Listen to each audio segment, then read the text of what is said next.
कृष्णाय वासुदेवाय हरे परमात्मने प्रणतः कलेशनाशाय गोविंदाय नमः। ओम नमः शिवाय। स्वागत है आप सभी के अपने YouTube channel Hariom Sharma money tips पर। पौष मास के 9वें अध्याय की कथा। पौष मास का महीना बड़ा ही पवित्र महीना है। पौष मास के महीने में भगवान शिव की पूजा, दीपदान तथा भगवान कृष्ण की पूजा का बड़ा महत्व है। साथ ही प्रतिदिन सूर्य देव की आराधना अवश्य करनी चाहिए।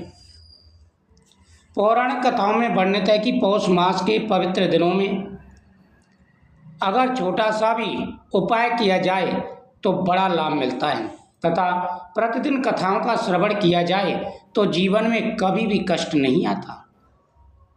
एक समय की बात है, एक गांव में एक व्यक्ति रहता था। वह व्यक्ति बड़ा गरीब था, किसानी करता था। किसानी करके अपने जीवन यापन करता था। उसका नियम था कि वह भगवान शिव का पूजन किया करता था। प्रतिदिन भगवान शिव को जल चढ़ाता और फिर उसके बाद में अपने बाकी कार्यों को करता था।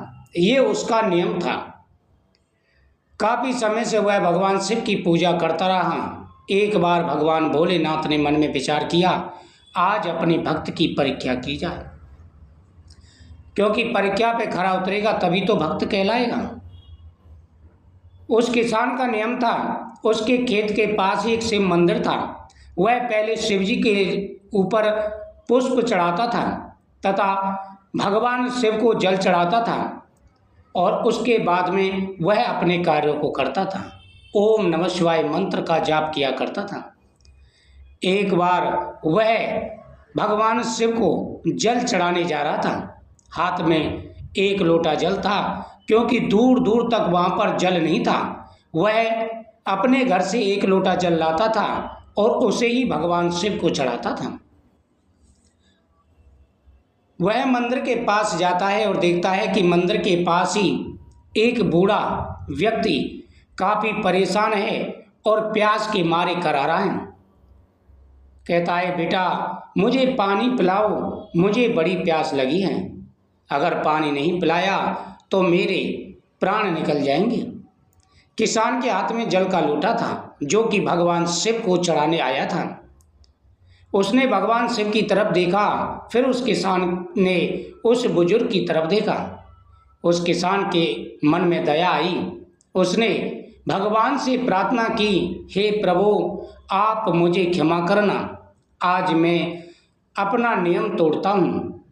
मेरे पास सिर्फ एक लोटा जल है, मैं आज किसी की जान बचाने जा रहा हूँ। परोपकार सबसे बड़ा धर्म है। दूसरों की सेवा करना, सहायता करना आपने ही सबसे बड़ा धर्म बताया है। अगर मैं आपको जल चढ़ाता हूँ, इस व्यक्ति के प्राण निकल जाते हैं तो पाप का भागी मैं हूँगा। मैं ऐसा पाप नहीं कर सकता। आपके लिए मैं दोबारा जल ला करके चढ़ा दूंगा, लेकिन अगर इस व्यक्ति के प्राण निकल गए तो बहुत बड़ा अन्याय होगा। उस व्यक्ति ने जल का लोटा लिया और वह जल उस बुजुर्ग को पिला दिया। जैसे ही जल उस बुजुर्ग को पिलाया, बुजुर्ग ने कहा, बेटा तुम्हारा नियम तो टूट गया, अब भगवान शिव को कहाँ से जल चढ़ाओगे? क्योंकि आज के समय में तो जल हर जगह सुलभ है, लेकिन पहले समय में ऐसा नहीं था। दूर कुओं से पानी लाते थे, फिर भगवान की पूजा पाठ किया करते थे।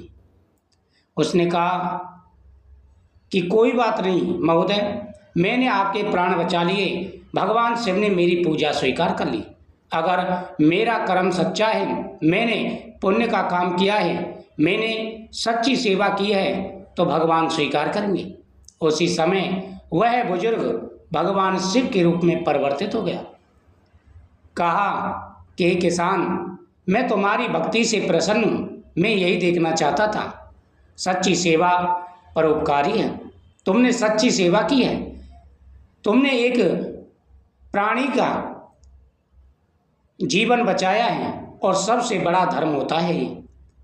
दूसरों पर दया करना इंसान का सबसे बड़ा धर्म है। आज तुम सच्चे मेरे भक्त हो गए हो। जाओ, जीवन में तुम्हें कभी कोई कष्ट नहीं होगा और अंत समय में शिव लोक की प्राप्ति होगी। इसलिए कहते हैं हमेशा सच्चाई पर चलो।